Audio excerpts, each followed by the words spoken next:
Balanoglossus या टंग worm, जिह्वा कृमि, ये फाइलम है इसका हेमिकॉर्डेटा, क्लास एंटेरोपन्यूस्टा, और फैमिली है Ptychoderidae, genus Balanoglossus, common name tongueworm. Balanoglossus शब्द दो ग्रीक शब्दों से मिलकर बना है। बेलोनोज जिसका मतलब होता है एक्रोन, ये ओक के फ्रूट है, और ग्लोसा जिसका मतलब होता है टंग, इसलिए इनको सामान्यतः टंग कहा जाता है।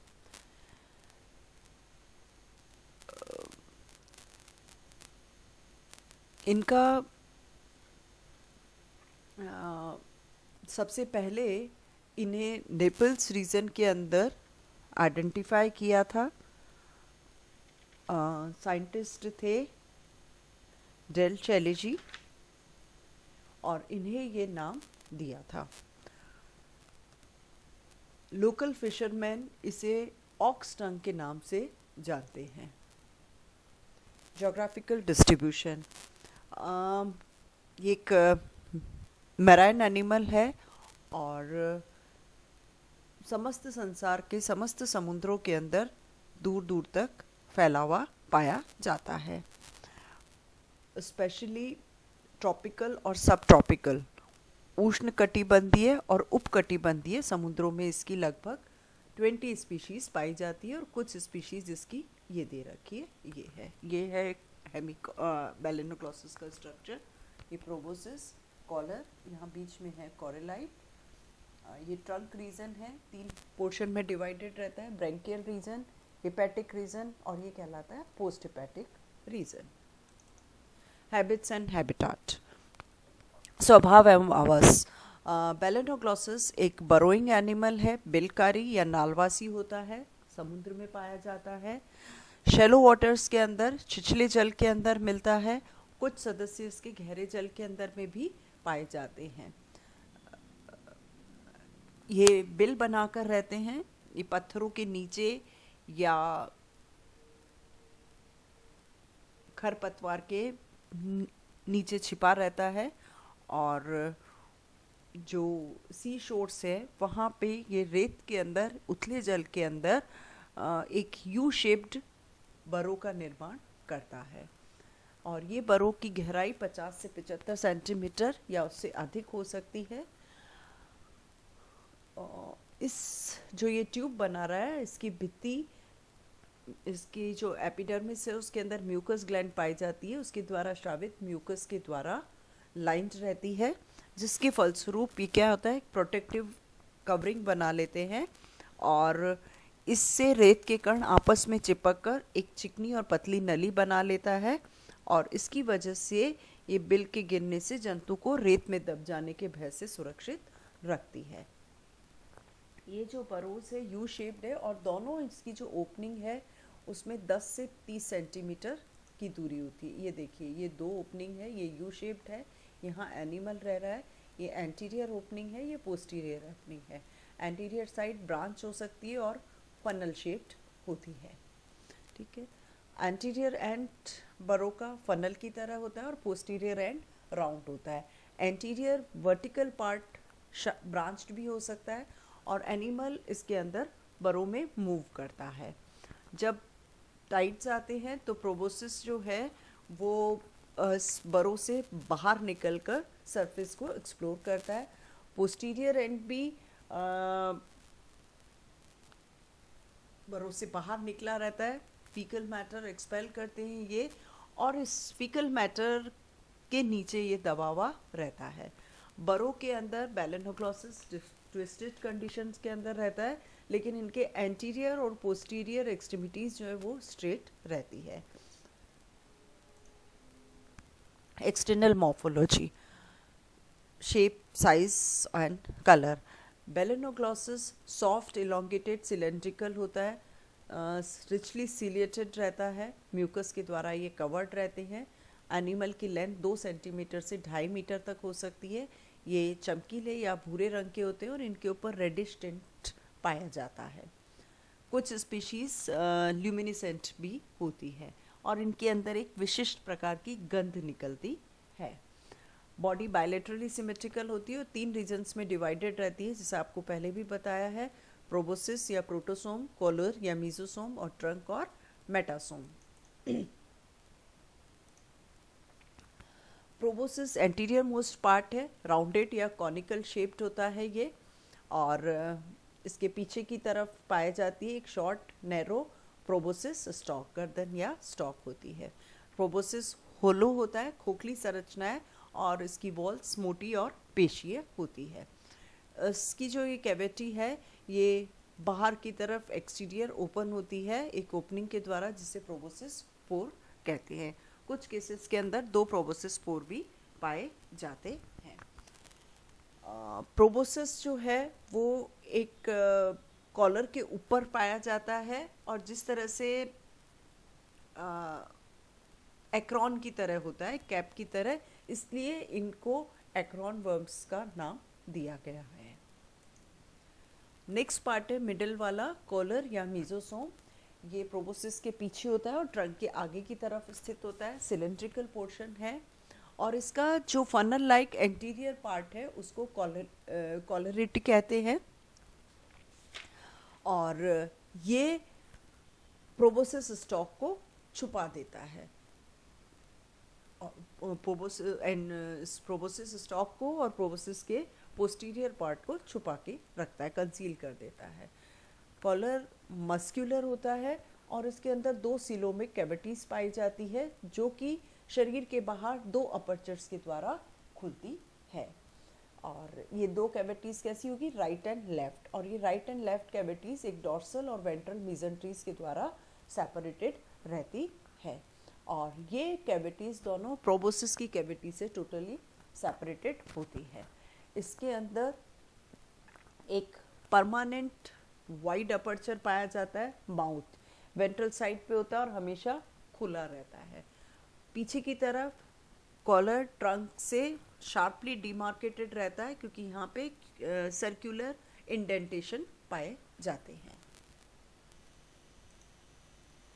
नेक्स्ट है ट्रंक या मेटासोम।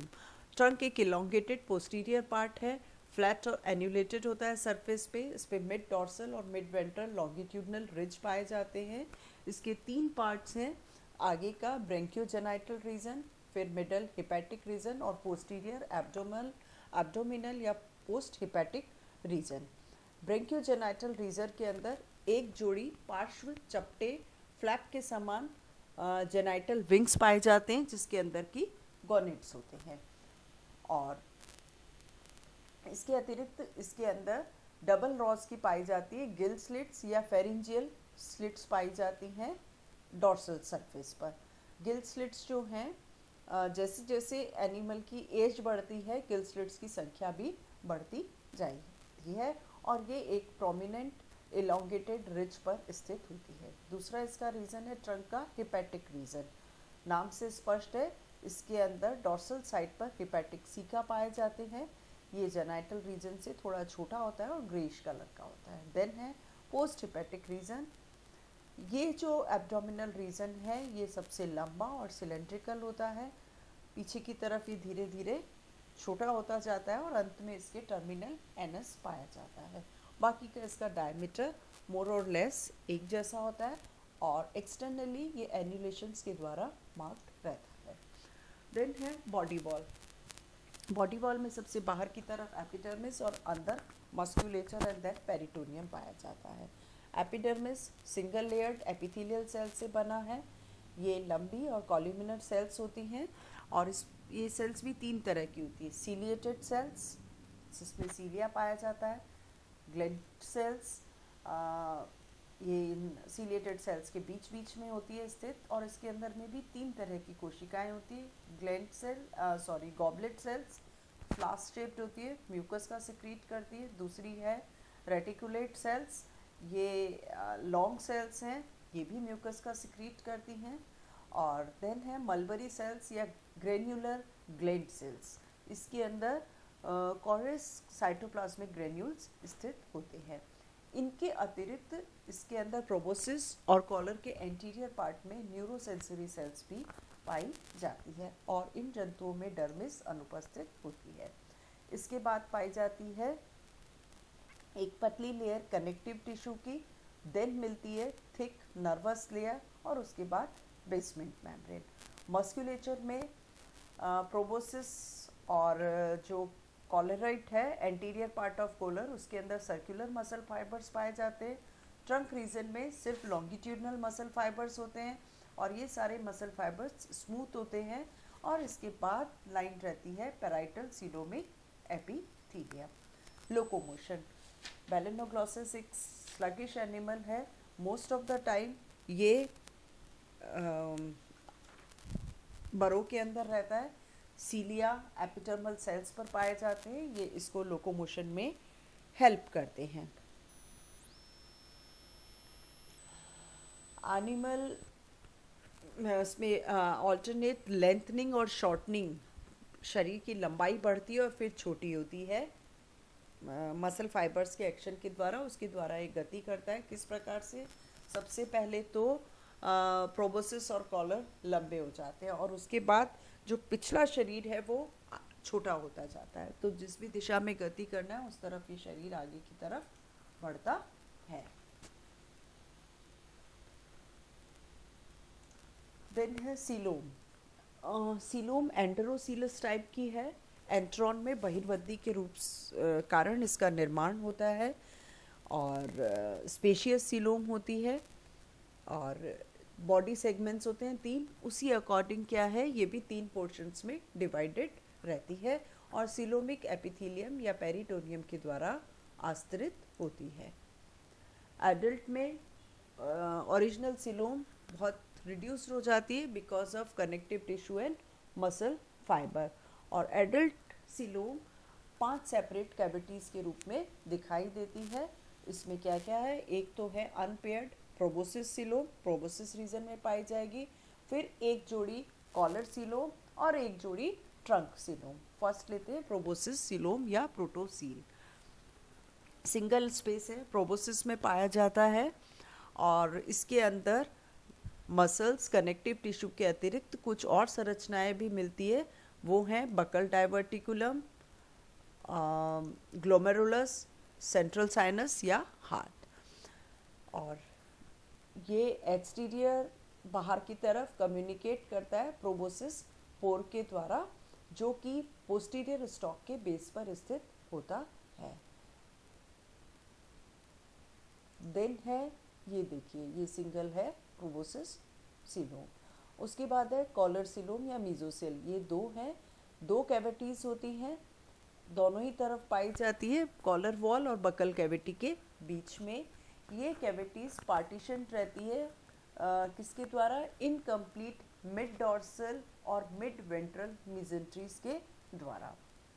ये सीलोम इससे कम्युनिकेट नहीं करती है, जबकि ये क्या होता है पीछे की तरफ इनकी कैविटीज जो है पहले तो खुलती है गिल सैक में, अपनी ही साइड की गिल सैक के अंदर खुलती है कॉलर कैनाल के द्वारा और फिर ये बाहर की तरफ खुलते हैं कॉलर पोर के द्वारा।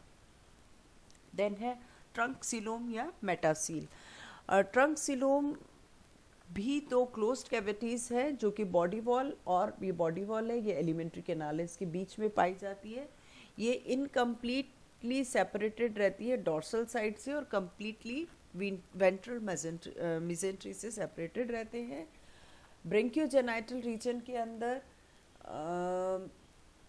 ये कैविटी फिर डिवाइडेड होती है लिटरल सेप्टम के द्वारा डॉर्सोलेटरल और वेंट्रोलेटरल कंपार्टमेंट में।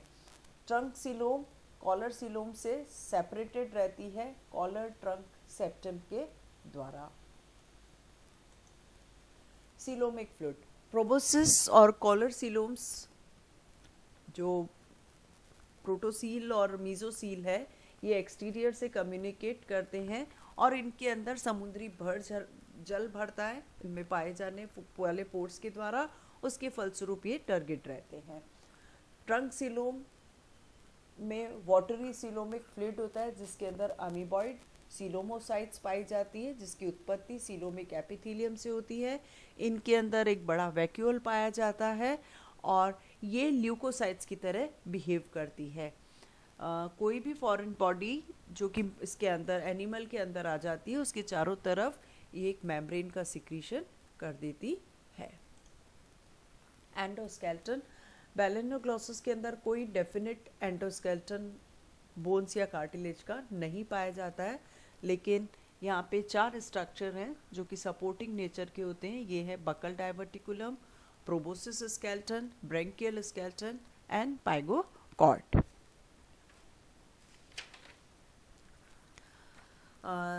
बकल डाइवर्टिकुलम क्या है? एक होलो प्रीओरल आउटग्रोथ है जो कि बकल कैविटी की रूफ से निकलता है प्रोबोसिस के अंदर। बहुत समय तक इसे कॉर्डेट्स में पाए जाने वाली नोटोकॉर्ड की तरह माना जाता था और ये पाया जाता था कि ये कॉर्डेट्स के अंदर जो नोटोकॉर्ड का एंटीरियर पोर्शन को रिप्रेजेंट करता है। लेकिन बाद में पता लगा कि बकल डाइवर्टिकुलम कॉर्डेट की नोटोकॉर्ड से के होमोलोगस नहीं है। हिस्टोलॉजिकली ये बकल कैविटी की वॉल से समानता रखता है और ये क्या है? एक गट का प्री ओरल एक्सटेंशन होता है। देन है प्रोबोसिस स्केलेटन। प्रोबोसिस स्केलेटन या न्यूकल स्केलेटन बेसमेंट मेम्ब्रेन से बनता है जो कि थिक हो जाती है लैमिनेटेड प्लेट के रूप में और इससे 2 पतले हॉर्न्स निकलते हैं और इन प्लेट्स के बीच में एक मिड वेंट्रल कील उपस्थित होती है। ये प्रोबोसिस स्टॉक के अंदर पाया जाता है और इसके जो हॉर्न्स है वो बकल कैविटी के रूफ तक फैले रहते हैं। नेक्स्ट है ब्रैंकियल स्केलेटन। तो ये यू शेप्ड गिल क्लेफ्ट्स हैं। ये कुछ स्केलेटल रॉड्स के द्वारा सपोर्टेड रहते हैं। इन्हें प्राइमरी और सेकेंडरी गिल रूट्स कहते हैं और ये बेसमेंट की थिकनिंग से इसके निर्माण होता है। फोर्थ जो बॉडी पार्ट है वो है पाइगोकॉर्ड। ये स्केलेटन है पाइगोकॉर्ड। ये लॉन्गिट्यूडनल रॉड लाइक स्ट्रक्चर है। इंटेस्टाइन ये एक्सटेंड करता है वेंट्रल साइड ऑफ इंटेस्टाइन से बॉडी वॉल की तरफ। इसका फंक्शन अभी कुछ ज्ञात नहीं है, लेकिन ये माना जाता है कि ये सॉफ्ट एब्डोमिनल रीजन को सपोर्ट करता है। नेक्स्ट है डाइजेस्टिव सिस्टम। इसमें आती है कंप्लीट एलिमेंट्री कैनाल, इसके अंदर मिलती है। आहार नाल कंप्लीट है, स्ट्रेट ट्यूब के रूप में होता है। इसके एंटीरियर ओपनिंग को माउथ कहते हैं और पोस्टीरियर ओपनिंग को एनस कहते हैं। मुख चौड़ा सर्कुलर होता है और प्रोबोसिक स्टॉक और एंटीरियर पार्ट ऑफ कॉलर के वेंट्रल साइड पर पाया जाता है। परमानेंटली ओपन रहता है और एनस एक सर्कुलर अपर्चर है और ट्रंक के पोस्टीरियर एंड पर पाया जाता है। माउथ और एनस के बीच में एलिमेंट्री कैनाल में क्या क्या पोर्शंस होते हैं? बकल कैविटी या बकल ट्यूब, फेरिंग्स, ईसोफेगस और इंटेस्टाइन। ये सीलिएटेड एपिथेलियम के द्वारा आश्रित रहते हैं और इनके अंदर मसल फाइबर नहीं पाए जाते हैं।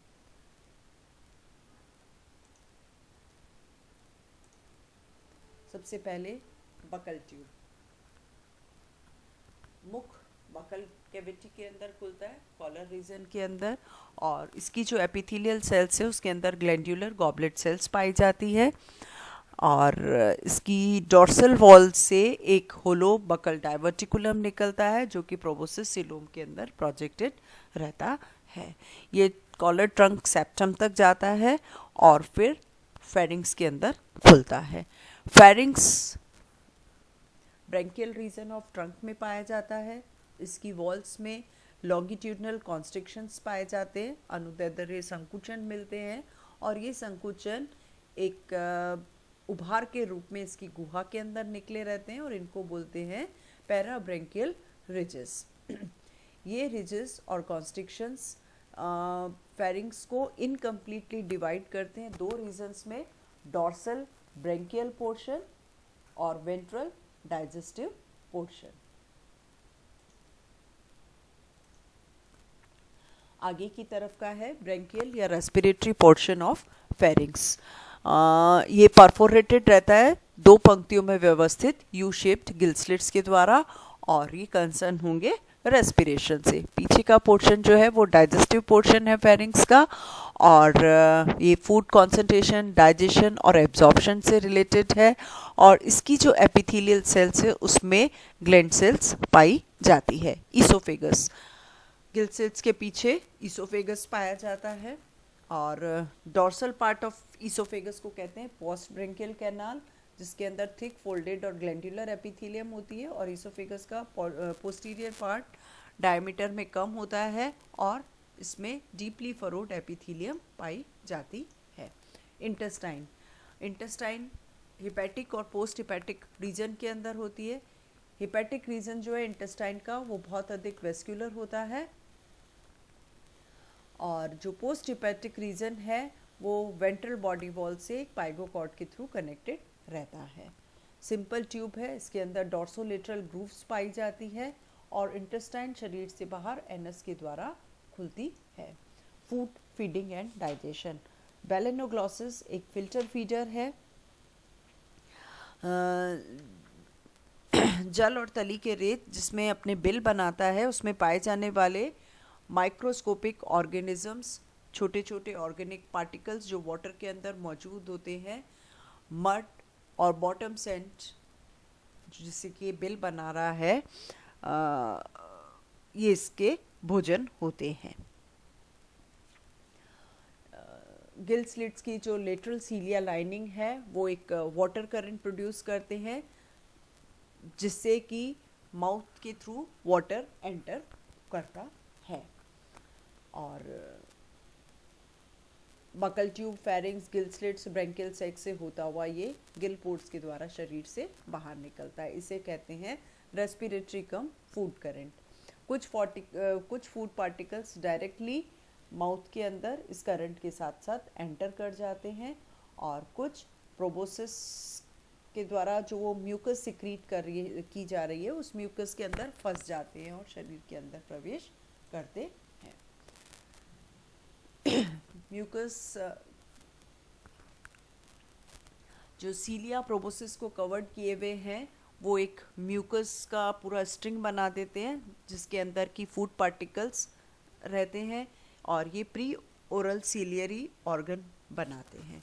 यहाँ से ये पीछे की तरफ माउथ में जाती है सीलिया की हेल्प से, और मेन वाटर करंट जो कि माउथ के थ्रू अंदर एंटर कर रही है वो इसके अंदर हेल्प करते हैं। और जो ऑर्गेनिक पार्टिकल्स हैं जो मड में और सैंड में अवेलेबल हैं वो बरोइंग के समय इंजेस्ट कर लिए जाते हैं।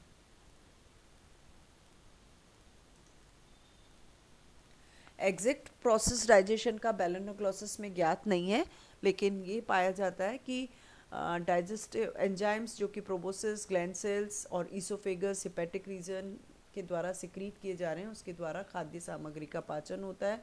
प्रोबोसिस म्यूकस सिक्रीट करता है जिसमें एमाइलेज एंजाइम है। ग्लैंड सेल्स फेरिंग्स और ईसोफेगस रीजन में जो पाई जाती है वो भी कुछ एंजाइम्स सिक्रीट करती हैं। Hepatic caeca amylase, maltase, lipase और वीक प्रोटीजेस सिक्रीट करते हैं। और अनडाइजेस्टेड फूड पार्टिकल जो है मड और सेंड के साथ एनस के थ्रू बाहर निकाल देते हैं। किस प्रकार में? पाइल्स ऑफ कास्टिंग के रूप में।